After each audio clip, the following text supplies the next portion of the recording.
Light ಕಂಬ ಇವತ್ತು ರಸ್ತೆ ಮೇಲೆ ಇರ್ತಕ್ಕಂಥ ಲೈಟ್ ಕಂಬದ್ದು ಒಂದು ಕರೆಂಟ್ ಹತ್ತಿ ಒಂದು ಬಾಲಕ ಇವಾಗ ತೀರ್ಕೊಂಡು ಹೋಗಿದ್ದಾನ.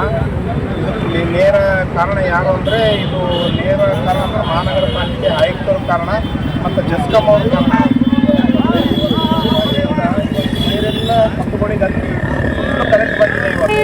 ಆ ಕರೆಂಟಿಂದ ಬಾಲಕ ಅದನ್ನು ಟಚ್ ಮಾಡಿ ಹಿಡ್ದಾನ, ಅದು ಬಂದು ರಸ್ತೆ ದಾಟುವಾಗ ಬಂದು ಹಿಡ್ದಾನ. ಅದು ಹಿಡಿದಂಥದ್ದು ಸಂದರ್ಭದಲ್ಲಿ ಫುಲ್ ಕರೆಂಟ್ ಬಂದು ಸ್ಪಾಟ್ನಲ್ಲೇ ಅವನು ತೀರ್ಕೊಂಡಿದ್ದಾನೆ. ಇವತ್ತು ಅವನು 14ನೇ ವರ್ಷ ಹುಡುಗವನು. ಇವತ್ತು ಏನಪ್ಪ ಇದು ನಿಷ್ಕಾಳಜಿ ಅಂದರೆ ನೇರವಂದರೆ ಮಹಾನಗರ ಪಾಲಿಕೆಯ ಆಯುಕ್ತರು ನಿರ್ಲಕ್ಷ್ಯತನದಿಂದ, ಇವತ್ತು ಜಸ್ಕಾಂ ಅವರು ನಿರ್ಲಕ್ಷ್ಯತನದಿಂದ ಇವತ್ತು ಈ ಮಗು ಸಾವು ಕಾರಣ ಆಗ್ಯದ.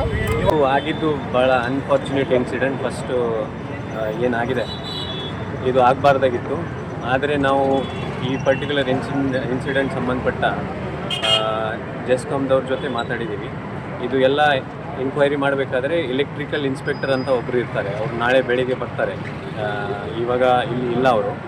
ನಾಳೆ ಬೆಳಿಗ್ಗೆ ಬಂದು ಅವರು ಎಲ್ಲ ಇನ್ಸ್ಪೆಕ್ಷನ್ ಮಾಡ್ತಾರೆ. ಇವಾಗ ಅಂತೂ ನಾವು ಎಲ್ಲ ಡಿಸ್ಕನೆಕ್ಟ್ ಮಾಡಿಟ್ಟಿದ್ದೀವಿ.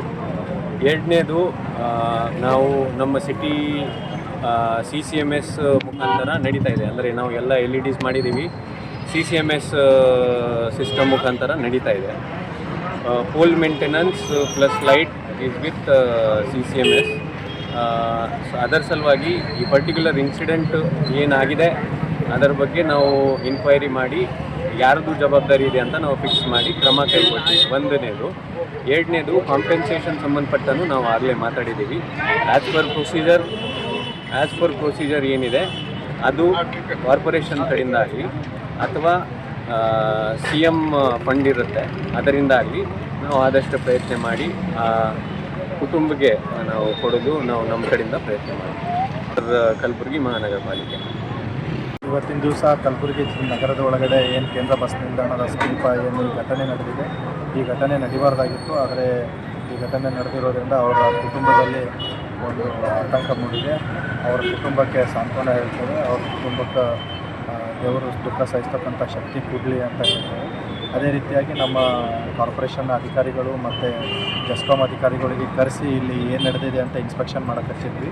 ಸೊ ಅದರಲ್ಲಿ ಕೆಲವೊಂದು ಕರೆಂಟಿನ ಪ್ರಾಬ್ಲಮ್ ಇರೋದರಿಂದ ಕೃಷಿಗೆ ಕರೆಂಟ್ ತಗಲಿ ಈ ರೀತಿಯಾದಂಥ ಘಟನೆ ನಡೆದಿದೆ. ಇದಕ್ಕೆ ಕ್ರಮ ಕೈಗೊಳ್ಳುವಂಥ ನಿಟ್ಟಿನಲ್ಲಿ ನಾವು ಈಗ ಕಾರ್ಪೊರೇಷನ್ ಕಮಿಷನರ್ ಅವರಿಗೆ ಕರೆಸಿದ್ವಿ.